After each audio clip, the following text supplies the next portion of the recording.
Tehran में शहीद Hamas सरबरा Ismail Haniyeh का जस्ते खाकी दोहा पहुंचा दिया गया। अहलिया ने दीदार किया। तदफीन आज लोज़ैल के कब्रिस्तान में होगी।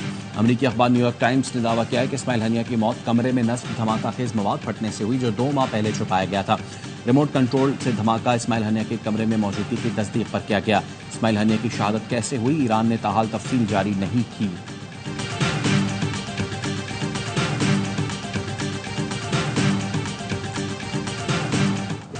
मेरे हबीब, तमाम गजा के शहदा को मेरा सलाम कहना, हमारे लीडर शेख यासीन को भी मेरा सलाम कहना। अल्लाह आपसे राजी हो। शहीद शौहर का दीदार करते हुए इस्माइल हनिया की अहलिया की गुफ्तगू। हमास सरबरा इस्माइल हनिया की शहादत पर पाकिस्तान में यौम सोग। नमाज जुमा के बाद गायबाना नमाज जनाजा अदा की जाएगी। वज़ीर आज़म शहबाज शरीफ का हमास सरबरा की शहादत पर गहरे दुख और रंज का इज़हार। इत्तेहादी जमातों के इजलास में कहा, बैनुल अक़वामी क़वानीन को रौंदा गया। इस्माइल हनिया की शहादत पर दुनिया की खामोशी लम्हा फिक्रिया है।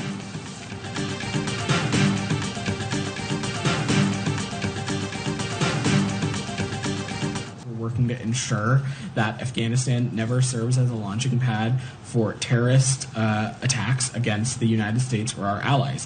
We are cooperating with partners and allies, including by working with partners to counteract terrorist recruitment efforts. Afghanistan से दहशतगर्दी के उभरते खतरात रोकने के लिए काम कर रहे हैं। इत्तेहादियों के ताउन से यकीनी बनाएंगे कि अफगानिस्तान दहशतगर्दी का लॉन्च पैड न बने। नायब तर्जमान अमरीकी महकमा खारिजा की ब्रीफिंग। वेदांत पटेल ने कहा, सिख रहनुमा गुरपतवंत सिंह पर हमले की कोशिश पर आला सतह पर भारतीय हुकूमत से बराह रास्त इजहार तशवीश किया। हमले की कोशिश में सरकारी एहलकार के मुबैना किरदार पर भारतीय हुकूमत से जवाबदही की तवक्को है।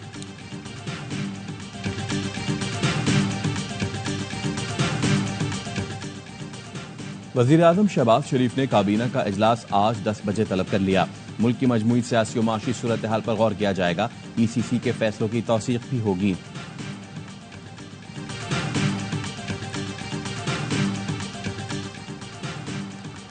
कराची के बिजली सार्फिन अगस्त में इजाफी बोझ के लिए हो जाएं तैयार। कि इलेक्ट्रिक बिल में गुज़श्ता साल की 3 माहाना एडजस्टमेंट भी वसूल करेगी। सार्फिन को बोझ एक साथ बर्दाश्त करना पड़ेगा। अगस्त, नवंबर और दिसंबर 2023 की एडजस्टमेंट कीमत में ₹3.22 फी यूनिट इजाफी देंगे। सार्फिन इस साल जनवरी ता मार्च के एडजस्टमेंट के 93 पैसे भी देंगे। मई और जून की एडजस्टमेंट का फैसला आना अभी बाकी है।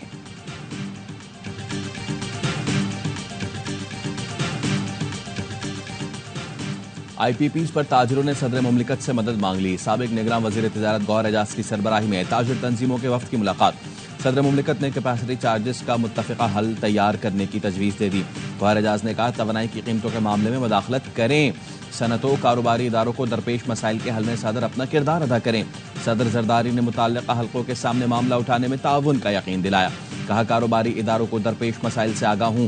तवानाई की बढ़ती कीमतों से निमटने के लिए सबके लिए सूदमंद हल तलाश करना होगा। कारोबारी कम्युनिटी एक कमेटी तश्कील दे। सदर का दफ्तर हर मुमकिन ताउन करेगा।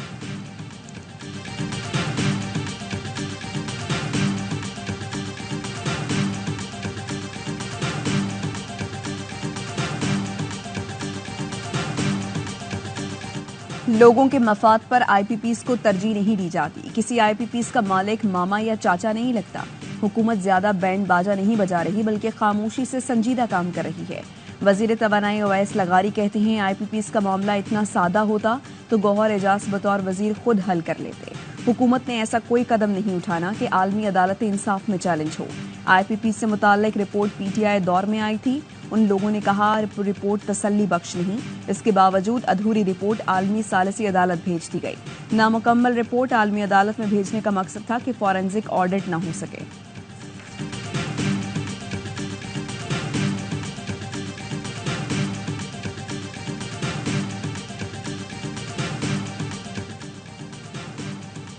तवानाई सेक्टर की जानिब से 5 बड़े पावर हाउसेस को टैक्स फ्री अदायगियों का इंकशाफ।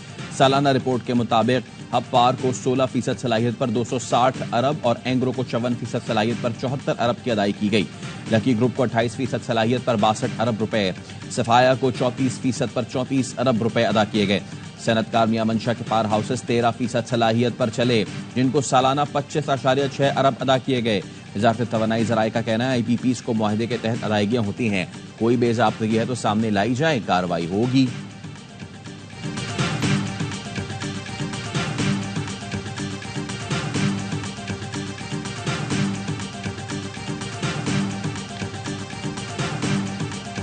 दो मुज़ाकरात के बाद सोच में पड़े हुए हैं।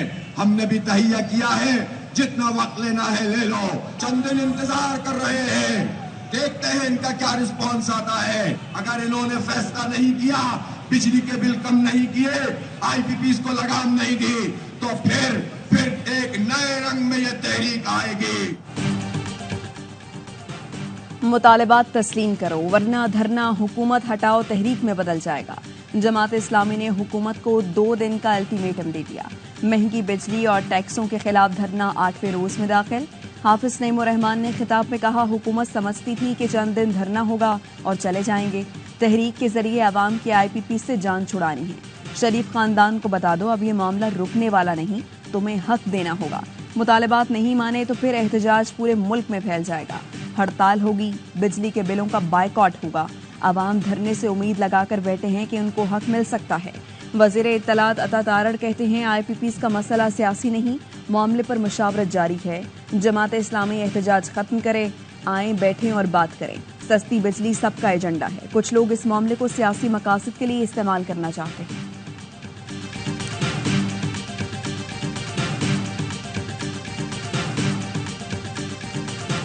लीग को इसलिए तशवीश है कि कहीं ये गुड बुक्स में आ गए तो फिर हमारा क्या बनेगा। मेरी मुलाकात जो 7 सितंबर को आखिरी हुई थी, बाद PDM बन गया था। बड़ा सख्त जाहिर है मियां नवाज शरीफ साहब तकरीरें करना शुरू कर दिया था। नून लीग को तकलीफ है कि बानी PTI गुड लिस्ट में आ गए तो हमारा क्या बनेगा। साबिक लीगी रहनुमा मोहम्मद जुबैर कहते हैं, नवाज शरीफ समेत पूरी पार्टी ने मिलकर इख्तिदार के लिए बानी PTI को हटवाया। अमर बाजवा से 7 सितंबर को आखिरी मुलाकात हुई थी जब PDM बन गई थी। फिर नवाज शरीफ ने सख्त तकारीर शुरू की जिस पर रद्दमल आया, अभी तो आपके नुमाइंदे मुलाकात करके गए तो फिर चढ़ाई क्यों की जा रही है। लंदन की बैठक के लिए नवाज शरीफ अक्टूबर में चले गए थे तो एक्सटेंशन का मामला उठा था।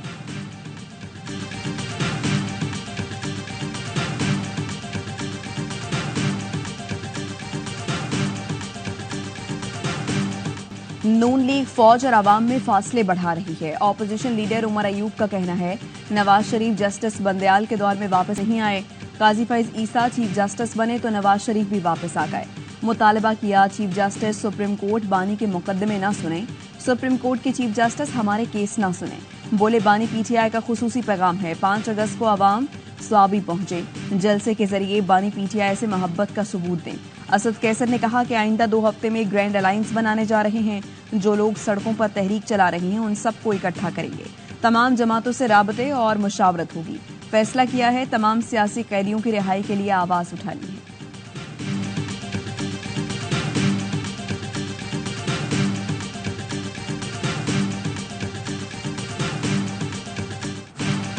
PTI को फौज से किस बात के मुज़ाकरात करने हैं।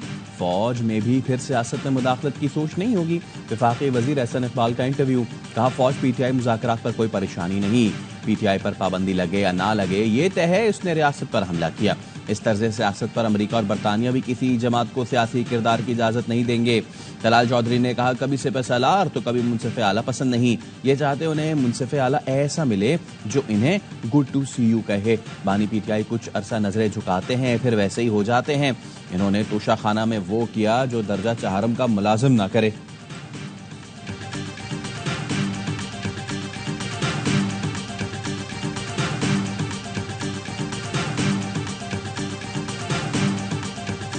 अरशद शरीफ कत्ल केस के असकुद नोटिस समाअत के लिए 5 रुकनी लार्जर बेंच तश्कील।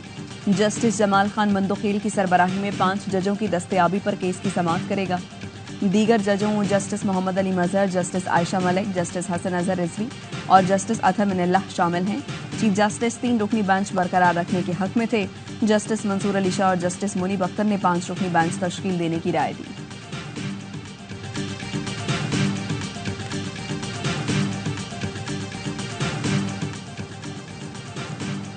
गवादर में इंतजामिया और बलोच एकजहती कमेटी के मुज़ाकरात कामयाब। वज़ीर दाखिला बलोचिस्तान ज़ियाउल लागो कहते हैं, एहतजाज के दौरान हुकूमत, इंतजामिया और इदारों ने तहम्मुल का मुजाहरा किया। मुज़ाकरात के बाद जारी एलामिये के मुताबिक आज से सूबे की तमाम कौमी शराइ खोल दी जाएंगी। मोबाइल नेटवर्क जल्द बहाल, तमाम रास्तों से रुकावटें हटा दी जाएंगी।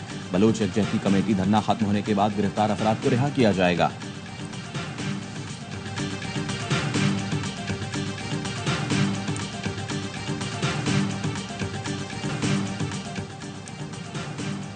गवर्नर इनिशिएटिव के तहत सिंध भर में शजरकारी मुहिम का आगाज। गवर्नर हाउस कराची से शुरू मुहिम में कई ममालिक के काउंसिल जनरल्स, डॉक्टर्स, सनतकारों, शोबे स्टार समेत अमायदीन शहर ने पौधा लगाकर हिस्सा लिया।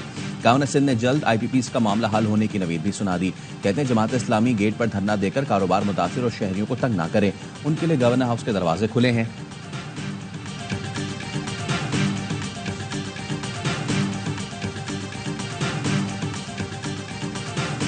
बांग्लादेश हुकूमत ने जमात इस्लामी और उसके तलबा तंजीम पर पाबंदी आयद कर दी। हसीना वाजिद हुकूमत ने जमात इस्लामी को अस्करी और दहशतगर्द तंजीम करार दे दिया। जमात इस्लामी और उसके तलबा विंग को हालिया तलबा एहतजाज में तशद्दुद का जिम्मेदार करार दिया गया। जमात इस्लामी पर इंसदाद दहशतगर्दी कानून के तहत पाबंदी लगाई गई। सरकारी मुलाजमतों के कोटा सिस्टम के खिलाफ मुल्कगीर मुजाहिरे जारी हैं। पुरतशद्दुद वाकयात में 200 से ज्यादा अफराद जाँ बहक हुए। पुलिस ने मुजाहिरीन के खिलाफ क्रैकडाउन में हजारों अफराद को गिरफ्तार किया।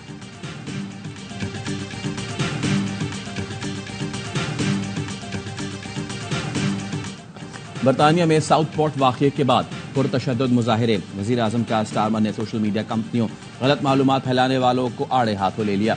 पुरतशद्दुद मुजाहिरों में शामिल अफराद से सख्ती से निमटने का इंदिया। पुरतशद्दुद मुजाहिरों से निमटने के लिए पुलिस यूनिट्स के क़याम का ऐलान कर दिया।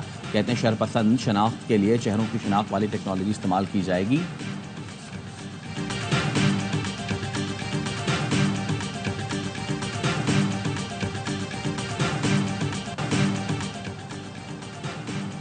कांग्रेस में पाकिस्तान कॉकस की चेयरपर्सन शीला जैक्सन ने की ह्यूस्टन में आखिरी रसूमात अदा। गिरजाघर में मुनाकिदा तकरीब में खिराज अकीदत पेश किया गया। नायब सदर कामला हारिस, साबिक सदर Bill Clinton, Hillary Clinton, Pakistani नयाद डेमोक्रेट रहनुमा doctor Asif Riaz Qadeer, council general Aftab Chaudhry, community रहनुमा तनवीर अहमद भी शरीक हुए। डॉक्टर आसिफ रियाज कदीर कहते हैं शीला जैक्सन ली ने हर नागहानी आफत में पाकिस्तान की मदद की। इंतकाल से पाकिस्तान सच्चे दोस्त से महरूम हो गया।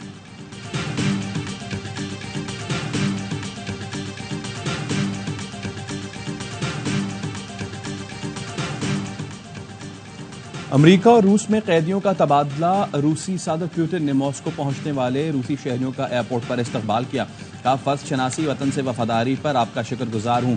आप अपने फर्ज से गाफिल नहीं हुए। आप सब रियासती अवार्ड के हकदार हैं। कैदियों के तबादले में रूस ने साबिक अमरीकी फौजी पॉल विगलन और अमरीकी सहाफियों एवन ग्रेशकोविच को रिहा किया था। अमरीकी सदर जो बाइडन ने कैदियों के तबादले का खैर मकदम किया था।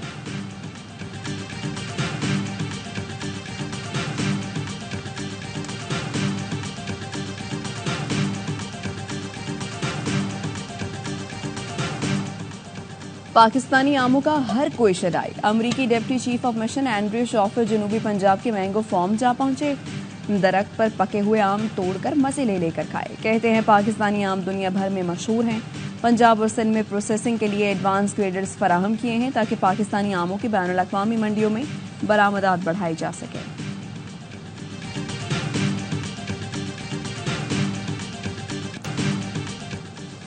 पेरिस ओलंपिक्स में आज 2 पाकिस्तानी एथलीट्स इन एक्शन होंगी। शूटर कशमाला तलत दोपहर 12 बजे 25 मीटर पिस्टल के मुकाबले में हिस्सा लेंगी। प्री सेशन राउंड 1:30 बजे, रैपिड फायर राउंड शाम 4:15 बजे होगा। 40 में से टॉप 8 शूटर फाइनल में जगह बनाएंगे। स्प्रिंटर फायका रियाज दोपहर 1:15 बजे 100 मीटर वुमेन्स दौड़ के इब्तदाई मरहले में शरीक होंगी। 4 हीट्स की टॉप 3 एथलीट्स पहले राउंड में क्वालिफाई करेंगी। टॉप 3 के अलावा 5 बेहतरीन टाइमिंग्स वाली स्प्रिंटर्स भी अगले मरहले में जगह बनाएंगी।